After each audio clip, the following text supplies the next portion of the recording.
Hello viewers, welcome to my botanical village. আশা করি আপনারা সবাই ভালো আছেন, আমিও ভালো আছি।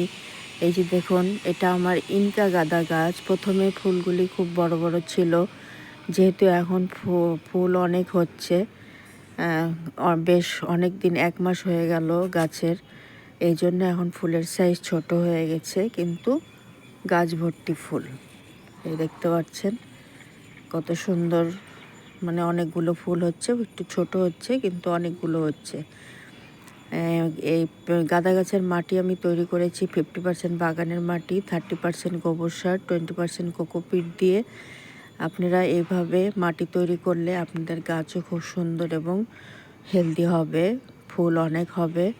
আমি এইভাবেই প্রতিটা গাছের মাটি তৈরি করে থাকি। আর কোকোপিটটা অবশ্যই দেওয়ার চেষ্টা করবেন গাছে, তাতে করে জল ধরে রাখার ক্ষমতা থাকে।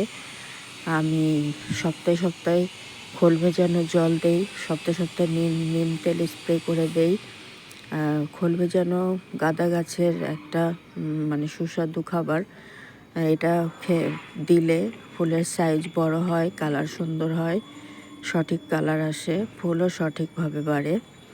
আপনারা চাইলে ছাদ বাগানে এইভাবে গাঁদা গাছ এই শীতে করতে পারেন। শীতের মানে গাঁদা সৌন্দর্য অন্যরকম।